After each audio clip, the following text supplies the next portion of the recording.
لہذا تحریک تحفظ عین پاکستان میرے خیال میں یہ وہ آخری فورم ہے یہ جہاں سے آئین اور قانون کی حرمت کی بات ہو رہی ہے. تحریک تحفظ پاکستان اس وقت ریفارمز کی تحریک ہے، اصلاحات کی تحریک ہے. آئین کی بحالی ریفارمز ہیں، آئین کو اپنی اصلی حالت میں لے کے آنا. رول آف لا ریفارمز ہیں، عدلیہ کو اس کا استقلال لوٹانا ریفارمز ہیں. فری اینڈ فیئر الیکشن کے ذریعے کے لیے الیکشن کمیشن کی درستگی، یہ ریفارمز ہیں ساری کی ساری. پولیس میں ریفارمز، عدلیہ میں ریفارمز، ایڈمنسٹریشن میں ریفارمز، گورننس میں ریفارمز، ساری ریفارمز کی باتیں ہیں. لیکن ہو کیا رہا ہے؟ ریفارمز کے راستے میں بڑی بڑی رکاوٹیں کھڑی کی جا رہی ہیں. عدلیہ کو ایک دیوار بنا دیا گیا ہے، الیکشن کمیشن ایک دیوار بن گئی ہے، پارلیمنٹ ایک دیوار بن گئی ہے ریفارمز کے راستے میں. ابھی ہری پور میں الیکشن ہوا، جیتا ہوا الیکشن، جہاں پی ٹی آئی کی حکومت ہے، چھین لیا. یعنی کیا کہنا چاہتے ہیں کہ الیکشن کا راستہ ریفارمز کے لیے بند ہے. اس وقت آپ کو کوئی وہاں سے ریلیف نہیں مل سکتا. عدلیہ کی صورتحال جو عدلیہ فیصلے کر رہی ہے، آپ کو بتلایا جا رہا ہے کہ جو پاکستان کا سب سے پاپولر لیڈر ہے، انتہائی ڈٹائی کے ساتھ جعلی کیسز کے ذریعے، ایف آئی آر کے ذریعے اسے جیل میں بند بھی کیا جا رہا ہے اور سزائیں بھی دی جا رہی ہیں ان کی زوجہ کے ساتھ. کتنا بے شرم سسٹم ہے، کتنا بے شرم نظام ہے، کتنے بے شرم لوگ مسلط ہیں. میں نے پہلے کہا اب یہ عدلیہ نہیں ہے، یہ وہ سلاٹر ہاؤس بن چکا ہوا ہے جہاں عدل و انصاف کا قتل کیا جاتا ہے، عدل و انصاف کے گلے پہ چھری پھیری جاتی ہے. یہ سلاٹر ہاؤس ہے، یہ جی کسائی خانہ بقول ان کے، یہ وہ بن چکا ہوا ہے. راستے بند کیے جا رہے ہیں، سب راستے بند کیے جا رہے ہیں ریفارمز کے. اگر انہوں نے سارے راستے ریفارمز کے بند کر دیے، پشاور میں جرگہ ہوتا ہے امن و امان کے لیے. اچھا یہ بات ویسے 2 منٹ رہ گئے تھے، چلیں باتیں لمبی نہیں کرنی، آپ نے کرنی ہے بات.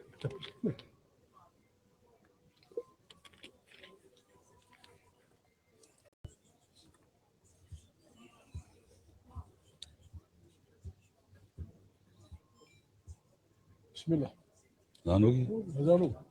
ریفارم کے جب سارے راستے بند ہو جائیں، آپ پھر عوام کے سامنے کون سا راستہ بچتا ہے؟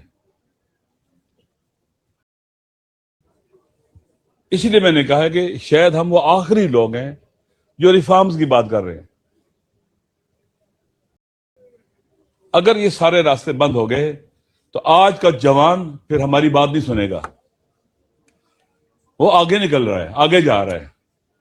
آپ نے ایک پاپولر جو لوگوں کے دلوں میں بستا ہے، جیتا ہے، جن کے دل اس کے نام سے دھڑکتے ہیں، اسے جیل میں رکھ کر پاکستان کو امن و امان دے سکتے ہیں، پاکستان کو ترقی و پیش رفت دے سکتے ہیں. عمران خان قیدی نہیں ہے، گویا آپ نے پورے پاکستان کو قیدی کیا ہوا ہے، پاکستان کے عوام کو قیدی کیا ہوا ہے. ملاقات نہیں کرنے دیتے آپ. اور پھر میں اپنی ملٹری اسٹیبلشمنٹ سے کہتا ہوں، آپ کو بھی ہوش کے ناخن لینے چاہیے. آپ کو وہ لوگ جو اس وقت اقتدار میں بینیفیشری ہیں، پاکستان کے عوام سے لڑا رہے ہیں. ایک نے کہا تھا میں آپ کی اینٹ سے اینٹ بجاؤں گا، دوسرے نے پتہ نہیں کیا کچھ کہا تھا گجرانوالہ میں، پھر آن لائن تقریروں میں کیا کچھ کہہ رہا تھا. وہ ان کے دل میں جو بغض اور کینہ اور آپ کے بارے میں نفرت ہے وہ موجود ہے. آپ کو لڑا رہے ہیں پاکستان کے عمران خان سے صرف نہیں، پورے پاکستان کے عوام سے لڑا رہے ہیں. کون ڈیمیج ہو رہا ہے؟ آپ ڈیمیج ہو رہے ہو. عوام میں رات میں بہت فاصلہ پیدا ہو چکا ہے، لوگوں کے دلوں میں نفرت پیدا ہو رہی ہے. آپ ان لوگوں کے لیے استعمال ہو رہے ہو جنہوں نے اس وطن کو لوٹا ہے، جو ہارے ہوئے ہیں ان کو اپنے ہمارے پر مسلط کیا ہے. تمہیں فائدہ ہو رہا ہے؟ نہیں، تم ختم ہو رہے ہو ان کی وجہ سے. یہ انتقام لیا جا رہا ہے تم سے.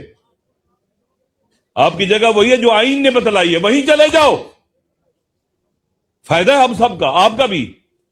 محمود خان صاحب نے کئی دفعہ کہا ہے کہ ہماری خدا گواہ ہے, اپنی ملٹری کے ساتھ کوئی لڑائی نہیں ہے, اپنی ایجنسیوں کے ساتھ کوئی لڑائی نہیں ہے. ضرورت ہے فوج, ہر ملک کی ضرورت ہے یہ, جو سرحدوں کی حفاظت کرتے ہیں. لیکن کہاں کیا ہے مسئلہ, کیا ہے, آپ کو جہاں آئین کہتا ہے وہاں ہونا چاہیے. سیاست سیاستدانوں کا کام ہے. یہ ملک سیاستدانوں نے عوام کے ساتھ مل کر بنایا تھا, وہی چلائیں گے اس کو. آپ کا کام سیاست نہیں ہے, آپ اس کے لیے نہیں بنے ہیں. آپ ڈب اور برگیڈ چلانے کے لیے بنے ہیں, عوام چلانے کے لیے نہیں بنے ہیں. آپ وہاں ہوں گے, آپ کی اتنی عزت ہوگی جس کی انتہا نہیں ہے. لوگ آپ سے محبت کریں گے. اپنے وطن کا, ہماری جان مال ناموس کی حفاظت کرنے والے کا احترام کریں گے. ان کے ساتھ مل کر ہماری جان مال اور ناموس کی حفاظت نہیں ہو رہی, بلکہ ہماری جان مال اور ناموس خطرے میں, تھریٹ میں, ان پر حملہ ہو رہا ہے. ہماری کسی کے ساتھ خدا گواہ نفرت نہیں ہے. ہم اصلاح چاہتے ہیں, ہم بہتری چاہتے ہیں, ہم ریفارمز چاہتے ہیں. اور جب ریفارم کے سارے راستے آپ بند کر دیں گے, مجھے بتائیں پھر کیا کریں گے؟ پھر ہم اس وطن کے لیے جان دیں گے, مریں گے. ہم پیچھے نہیں ہٹیں گے. ہم اس ناجائز قبضے کو ختم کریں گے. کوئی بھول جائے کہ ہم خوفزدہ ہو کے گھر میں بیٹھ جائیں گے. ہم اس وطن کو بچائیں گے, اہل وطن کو بچائیں گے. ہم سارے اکٹھے ہو کر ایک قوم بنیں گے. ہم اس طرح سے جئیں گے کہ ہمارے بلوچ بھائی یہ فیل کریں گے کہ ہم ان کا دکھ درد محسوس کرتے ہیں.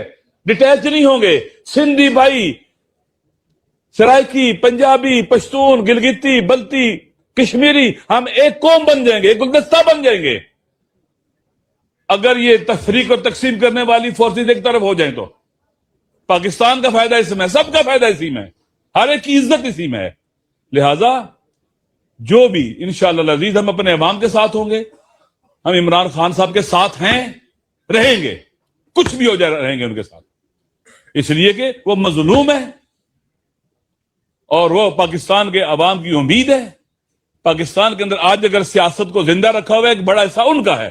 اور پھر ان سیاسی قیدیوں کا جو جیلوں میں, جوان پنجاب کی جیلوں میں پڑے ہوئے ہیں, اور ڈاکٹر یاسمین راشد کا ہے, عمر سرفراز چیمہ کا ہے, اعجاز چودھری کا ہے, اسی طرح سے محمود الرشید صاحب کا ہے, ہاشمی صاحب کا ہے. بالآخر جو جیلوں میں گئے ہیں, ڈٹے ہوئے ہیں. انشاءاللہ العزیز یہ قافلہ آزادی کا قافلہ, عدل کا قافلہ, انصاف کا قافلہ, اور پھر یہ وہ ہے استقلال کا قافلہ. وطن کو استقلال دینا ہے, ہم نے فیصلے خود کرنے ہیں. اب یہ آپ مجھے بتائیں, ایک بندہ جاتا ہے, کہتا ہے جناب والا روبیو کہتا ہے, جو اسٹیٹ سیکرٹری ہے, فارن سیکرٹری ہے امریکہ کا, کہتا ہے ہمیں آفر کی گئی ہے غزہ میں فوج دینے کے لیے. یہ پاکستان لگتا ہے بے پدر مادر ہے, اس کا نہ ماں ہے نہ باپ ہے کوئی. آپ کو جو چاہے مرضی کرو, نہیں ہونے دیں گے, آپ کو نہیں کرنا چاہیے. کیا پاکستان کی پارلیمنٹ نے اجازت دی ہے؟ کس سے پوچھا ہے آپ نے؟ جو چیزوں کی پاکستان کی اٹھا کر آپ ڈونلڈ ٹرمپ کی جو گود میں رکھو گے, جا کر جو چیز پاکستان کی ہوگی, منڈل اٹھا کے اس کی گود میں, فورسز اٹھا کے اس کی گود میں, جو چاہیں گے آپ اس کو دیں گے تاکہ وہ آپ کو لیجیٹیمیسی دیتا رہے.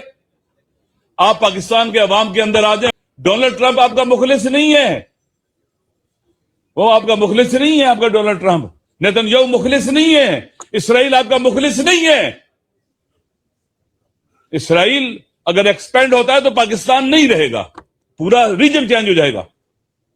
اس لیے پاکستان کے عوام ہی وہ لوگ ہیں جو آپ کو طاقتور بھی بنا سکتے ہیں, عزت بھی دے سکتے ہیں, اور پاکستان کے عوام ہیں جو اس ملک کے دفاع میں آپ کا ساتھ دے سکتے ہیں, پاکستان کو ترقی دے سکتے ہیں, آگے بڑھ سکتے ہیں. بالخصوص جوان, ہمارے جوانوں کو مایوس نہیں ہونا چاہیے. یہ پاکستان آپ کا ہے, اس کو بچانا بھی آپ نے ہے, اس کو آگے بھی لے کے آپ نے جانا ہے. یہاں پر رول بھی, گورن بھی آپ نے کرنا ہے, انتخابات بھی آپ نے کرانے ہیں, آپ نے لڑنے ہیں. پاکستان آپ کا ہے انشاءاللہ. اور مجھے امید ہے کہ پاکستان کے جوان جس طرح سے آج 3 سال ہونے کو ایک جگہ کھڑے ہیں اور انہیں کوئی اپنی جگہ سے نہیں ہلا سکا, آئندہ بھی ڈٹے رہیں گے. اور مستقبل اور فیوچر ڈٹ جانے والوں کا ہے, حوصلہ نہ ہارنے والوں کا ہے, نہ تھکنے والوں کا ہے. انشاءاللہ العزیز یہ جو اس وقت بیٹھے ہوئے اقتدار کی کرسی پر, یہ ان کے اعصاب کمزور, نیند کی گولیاں کھانے والے, پتہ نہیں کیا کیا کچھ کھا کے ان کو نیند آتی ہے, ہارے ہوئے, تھکے ہوئے, انشاءاللہ شکست ان کا مقدر ہے۔ السلام علیکم ورحمۃ اللہ وبرکاتہ۔